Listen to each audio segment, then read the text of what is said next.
Welcome to the deep dive. There's something everyone gets fascinated by when it comes to relationships, maybe especially marriage.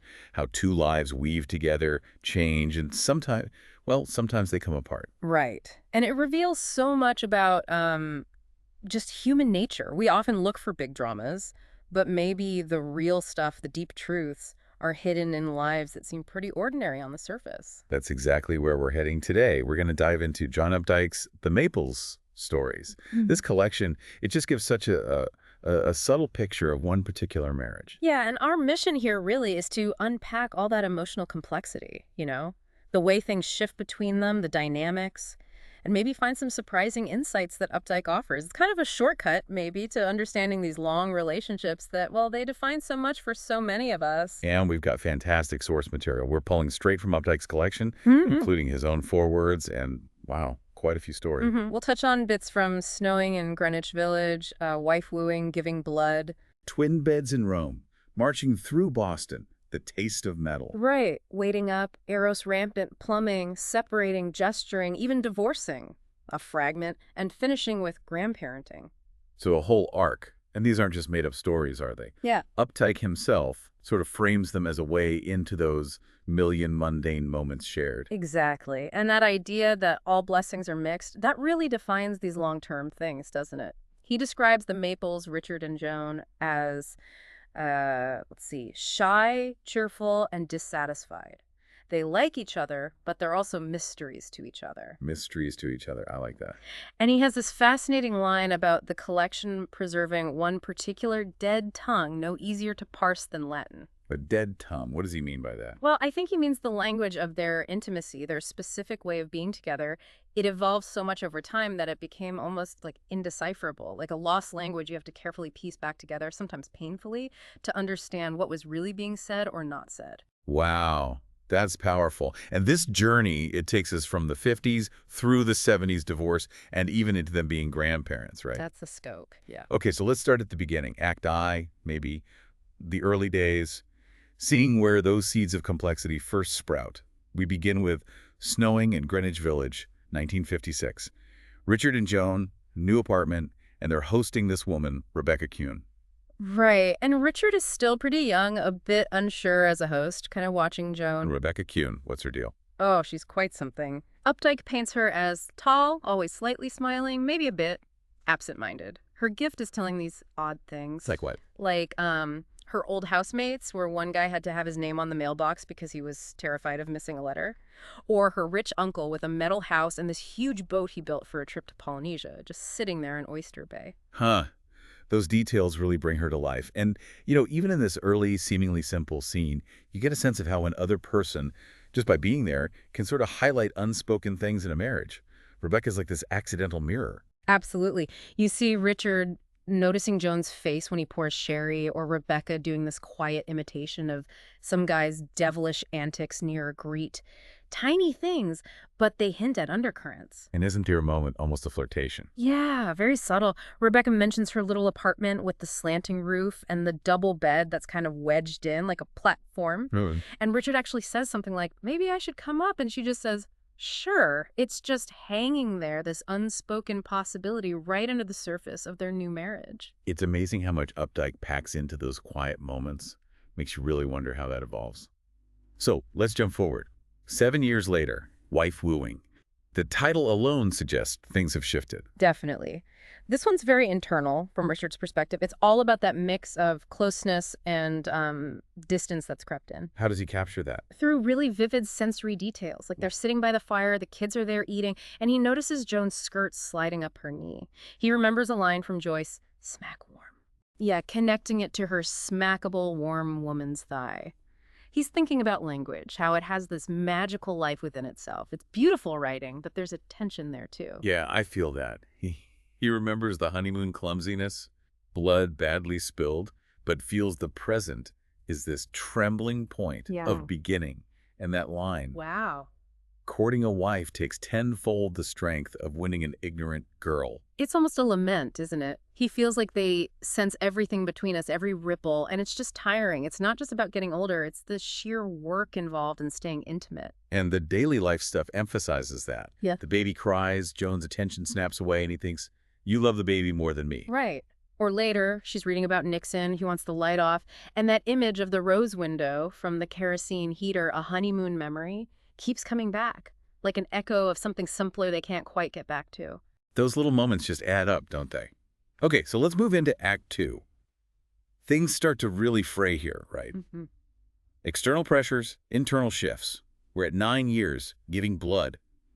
Opens with them just openly fighting in the car. Oh, yeah. Bickering on the way to Boston. Richard's complaining he's exhausted, doesn't want to go. She isn't even an aunt of mine. And they start dredging up old party stuff. Totally. Like rehearsed accusations. He brings up Joan snoogling behind the piano with Harry Saxon. She fires back about him doing the twist with Marlene Brossman. Ouch. And Joan has this moment of real clarity. She says the relative innocence of other people just shows us what we've become. She calls him out, says his hatred isn't just an act.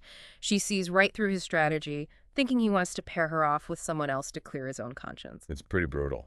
And Richard's scared about giving blood. Yeah, like a kid. Sweetie, will they hurt me? He asks Joan.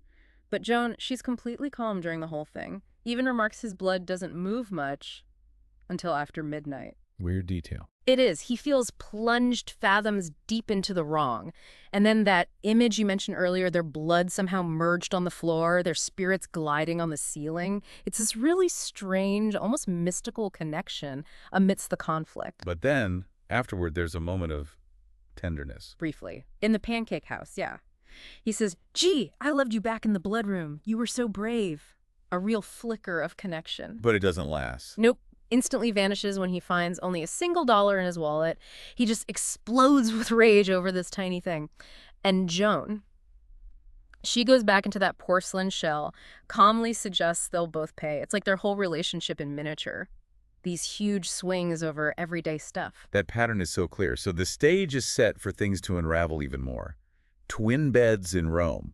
This is the big killer cure trip they talked about. That's the one. And Updike just lays it out. Their talks about separating actually had the effect of knitting them ever tighter together in a painful, helpless, degrading intimacy. Wow. Degrading intimacy. That's harsh. It is. And the setting, arriving in Rome late, the bus going into this dark rural landscape, Joan says, "I could ride this bus forever." Richard remembers her getting stirred up by something simple before. It's all symbolic. And the hotel room. Twin beds. The twin beds. Richard sees it as a huge insult, a serious imperfection. He says he can't sleep without a warm body nearby to give his sleep shape. Shows how dependent he still is, even as they're trying to separate. What does Joan say? "Oh, Joan's practical. This isn't a honeymoon. It's just a little rest we're trying to give each other. You can come visit me if you can't sleep." And then Richard gets that weird foot pain. Yes, this nervous pain that just disappears when he buys new shoes. And he realizes the pain stopped only when he and Joan had at last been parted emotionally. Like his body was screaming what his mind couldn't accept. That's incredible. And Joan seems happier. Her face is released from the tension of hope, Updike writes. Quietly happy. Their interactions become courteous, gay, and reserved. Just polite distance. And her comment, "I'm classic and you're Baroque," that just sums up their different styles, doesn't it? Order versus chaos. It really does. Yeah. So while all this personal stuff is happening, wider society is changing too. Yeah. How does that play in, like in marching through Boston? Right, the civil rights movement. It seems to have this salubrious effect on Joan. She gets involved in nonviolence classes, comes back glowing, her voice gets firmer, more melodious. And Richard, let me guess, cynical, jealous. Bingo. Classic Richard. Huh? Asks if the class leader is a Negro. Questions the whole nonviolence thing, love the troopers. As Joan finds this public voice, he starts arguing for states' rights at parties. It's like he has to take the opposite side just to push back against her changing. But he still marches with her. He does, even though he has a fever. Feels like he's taken something foreign into himself. It really shows how these big social movements can get right inside a marriage and shift the power balance, you know? Yeah, absolutely. What's the march itself like in the story? He notices little details, a playground in Roxbury, barbershops, men just standing around. They meet Joan's sister and nieces, talk about books like Tropic of Cancer, and the songs Which Side Are You On? This Little Light of Mine. They provide this constant backdrop of the larger struggle. But it takes a toll on Richard. Physically and emotionally, yeah. His fever gets worse. He starts doing these awful racist imitations of the speakers. That's right, say it, man. Joan calls him out later. How could you make this miserable, sick husband stand in the icy rain? But even back home, he keeps up this slurred plaint. The gap between them is just getting wider and wider. Okay, so this feels like a turning point. Act 3. Naked truths, confessions, confrontations. We start with the taste of metal. Richard's driving drunk after a party. Right, with Eleanor, who's recently divorced and kind of brittle, got this brassy social manner, but she's clearly hurting. And she tells Richard this absolutely bizarre, shocking story about her ex-husband, how he'd pretend she was him when he was with other women, and how he ordered her a birthday cake while he was literally sitting in a restaurant with his mistress, his little dolly. That's unbelievable. Right. And just as Richard reacts, maybe laughs nervously, the car hits a telephone pole. Just like that. Oh. A flat whack, surprisingly unambiguous. Oh, wow. Eleanor can't move her legs, the windshield's shattered, Handel is playing on the radio, and Richard has this thought. Never again would his car be new. It's like his whole life, that illusion of newness is shattered in that moment. And he admits, I'm too drunk to face the police. So the crash itself forces some kind of reckoning. Totally. Afterward, the secrets just spill out. Richard worries about Joan finding someone else, even the milkman. Joan's angry about his betrayal, talks about the nasty little click of his car ignition, like he knows her better than Richard does. And then Eleanor's husband, Mac Dennis, comes into the picture. And Richard sees Mac kissing Joan. Yeah, in their kitchen. He loses it, accuses her of doing the Kama Sutra, and Joan just fires back, talking about his lover, his lovers. The walls are completely down now. Which leads right into waiting up. Yeah. This sounds like a really intense one. Mm-hmm. Deep intimacy, raw honesty. Oh, it is. Richard's waiting for Joan to come home late, feels weirdly like his mother waiting up, and he finds he just can't get angry. It's this strange, unsettling calm. And then Joan starts talking. Yeah. And it's stunning. She talks about her friends believing in the perfectibility of man, how that stopped her being angry. Then she drops this bombshell about a friend saying she'd have been pleased if Joan had slept with a friend's husband. Like it would have been a gift given out of love. A gift. Wow. What does Richard say? His first question is, did she also want me there? It just blows apart any normal idea of fidelity, doesn't it? Completely. So she starts admitting to affairs. Yeah, kept having these affairs, she says. Names, Mac or Otto. Richard's jealousy is so intense it even includes her psychiatrist. He thinks the psychiatrist must have been suffering listening to her confessions for years. That's darkly funny, in a way. It is. And then the kids burst in, breaking the moment. But not before Joan gives the simple, devastating reason for it all. I'm a woman. Just leaves it hanging there. I'm a woman. Heavy. Okay, so Eros Rampant, the title itself. Yeah, suggests love or desire running wild. The house is supposedly full of love, but it's all fragmented, misdirected. How so? Well, the kids' loves are all external toys, baseball players, teachers. Even the cats change after one is spayed, seem puzzled. And Richard. His desires are everywhere. Obsessed with Joan's body, thinks love is the refusal to sleep. He's drawn to his secretary, Penelope Vogel, but also kind of half in love with death. It's all mixed up. And Joan's loves. Her psychiatrist, her father, her yoga instructor. The kids flock to her. She's got this new, quick-tongued way of talking from her job, showing her independence growing. What about Penelope Vogel, the secretary? She tells Richard about her own past affairs. Hubert, Andrew, Ramon, Castlereagh, really matter-of-factly. When Richard makes a clumsy pass at her, she just shuts him down. You're too wrapped up back home, she says. Cuts right through him. Oof. And then things really explode at a party. Big time. Richard tries to deny sleeping with Penelope, but Joan knows. She heard it from Mac and Eleanor. Then Joan drops her own bomb. She slept with Otto, the museum guy, says, it was fun. Just like that. It was fun. Yeah. Then she tells Richard, divorce me, beat me. Admits it's been going on since April, off and on. Oh, man. And Richard just loses it. You whore, my virgin bride. He begs her, tell me all your men. And she does. Mac. Freddie Vedder. Freddie Vedder, too. Later, yeah. She also mentions the yoga instructor, and Harry Saxon remembers his heavenly smell of clover and her justification. It's almost philosophical in a disturbing way. It's hard when men ask, you mustn't insult their male natures. There's a harmony in everything. Wow. That's quite a philosophy. It really is. And the kids walk in right then asking, why is mommy crying? It's just layer upon layer of exposure and pain. Okay, so after all that, it feels like the end is inevitable. Act 4, the breaking point. Separation, divorce.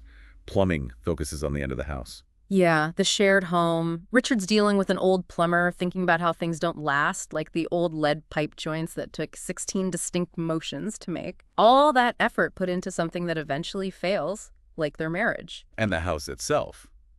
It seems relieved to be rid of our furniture, he thinks. Young again. He feels guilty they occupied it so thinly. He remembers good things like hiding Easter eggs, drunk, mind you, praying with his kid, but also the awful fights. He remembers violence. Yes, explicitly. She hits him, he knocks her arm away and punches her side, startled by how pleasant, how spongy the sensation is. Updike just puts it right there. It's chilling. God, yes. And he reflects on his own childhood, too. Yeah, memories of Easter eggs. Heavy as ingots, his grandmother saying kids need to eat dirt to grow strong. Reading the newspaper to his blind grandfather, smelling the future in it. But then his daughter Bean cries about getting old and dying. That shadow of mortality is always there. And there's a cabbage. What's with the cabbage? He buys one on impulse at the A&P, loves its pure sphericity, its cannonball heft.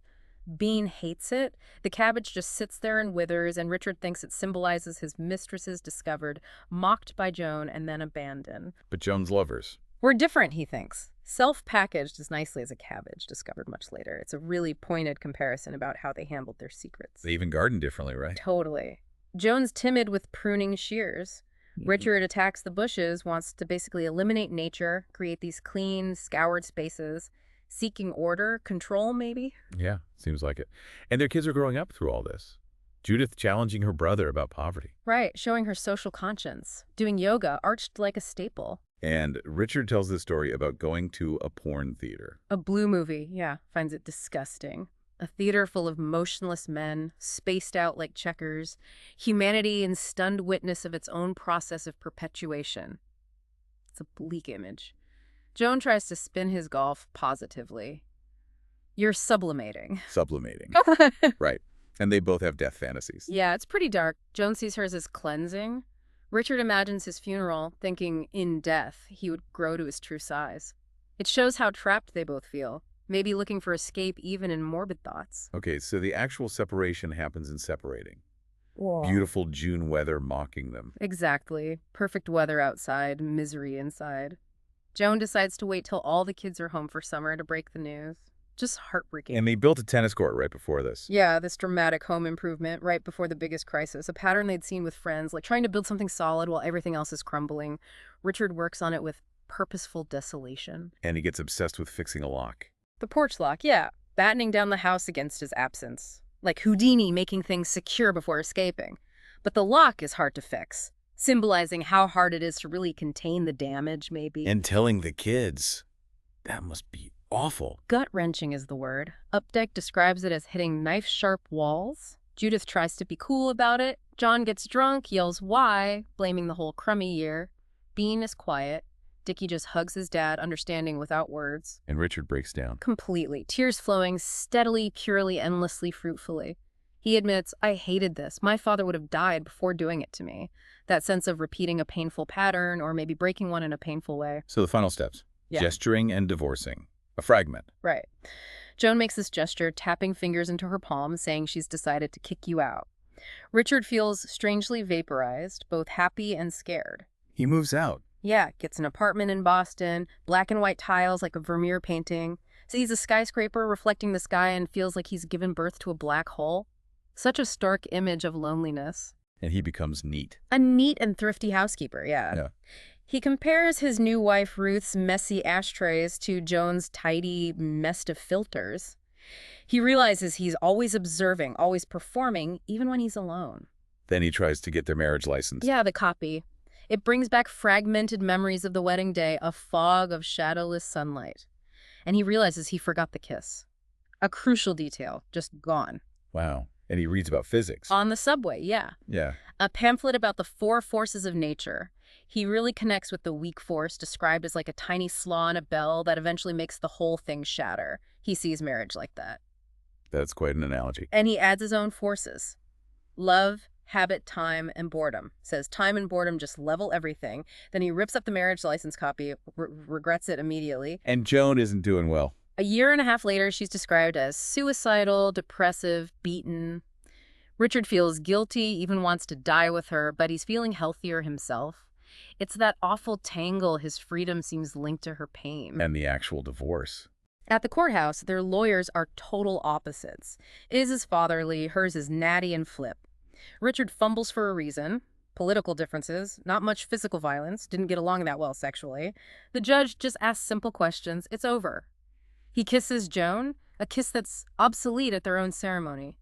The final, quiet end. God, what a journey. So where do they go from there? Act V life beyond. We jump ahead years for grandparenting. Yeah, years later, Judith, their oldest, is having her first baby. And everyone converges in Hartford. Joan, who's now Joan Vanderhaven with her husband Andy, Richard with his wife Ruth. Awkward family reunion. A bit. Ruth thinks they shouldn't be there. You need space when you're having a baby. But Richard feels this pull, this pain at the idea of his first grandchild arriving without him there. He remembers Judith's birth, that adhesive force of a baby, that feeling of, we're in this together, Dad. What's the hospital scene like? Kind of cold and empty, contrasting with the big emotions. Richard has a slightly awkward chat with Judith's husband, Paul, who's reading E.E. Cummings aloud. And Richard clashes with Joan's new husband, Andy. Oh, yeah, little things. Andy wants to watch the Super Bowl. Richard mentions West African explorers. Richard's bluntness versus Andy's fussiness. And Joan has this amazing line to Richard. No matter where I go, you're there ahead of me. That shared past is just inescapable. That really says it all, doesn't it? It does. And Joan gives this incredibly vivid description of the birth. The baby's funny little bunchy look of distaste, the enormous spiraled umbilical cord. Then she says something profound. You think of the womb as for transience, but it's a whole other life in there. It's a lot to give up. Reflecting on transitions, maybe her own too. And the baby's name? Richard Leo Wysocki. Richard feels proud, but also awkward. Later, he and Joan actually share a real laugh together, watching Andy get mad about a closed parking garage, a moment of connection. Joan's still that liberal at heart. How does it end between them in that scene? Quietly, in the car, Joan touches his shoulder. He feels stiff, resistant maybe. It's a final, complex little moment. And Richard's final thought? He's alone in his freezing hotel room, feeling compressed to nothing by the universe, like he has to shrink to make space for new life. A nurse offers to let him hold the baby, and he has this realization. Nobody belongs to us except in memory. Wow. Nobody belongs to us except in memory. That hits hard. It's beautiful, sad, and just feels true, doesn't it? Yeah. So, okay, let's try to pull this all together. After going through this whole journey with the Maples, what's the big picture? These stories, they're full of messy details, hard truths, but also moments of beauty. It's such an honest look at a long marriage. Not a fairy tale. Definitely not. Not at all. For me, a huge thing is seeing how people constantly change within a relationship. Richard and Joan are always evolving, sometimes pulling apart, sometimes echoing each other. It's never static. Right. And how outside stuff like the civil rights movement or just a trip interacts with their internal world, it all shapes the relationship. And memory. How powerful memory is, how it shapes how they see each other and themselves. Sometimes it's comforting, sometimes it's a weapon. And that idea you mentioned early on, all blessings are mixed. Even when things are falling apart, there are these moments of, I don't know, clarity or growth or just quiet acceptance. Exactly. Updike doesn't shy away from any of it. The desire, the jealousy, the miscommunication, the power shifts, it's all there, unflinchingly honest. It really backs up his observation that people are incorrigibly themselves. Incorrigibly themselves, yeah. We change, but maybe our core doesn't. Not really. Maybe not. So thinking about all this, for you listening, if all blessings are mixed, and if people really are incorrigibly themselves, what does that suggest about our own relationships? How do we deal with the changes, the passions, the endings that are just part of being human? And maybe what dead tongues are our own relationships speaking that maybe we haven't even tried to understand yet?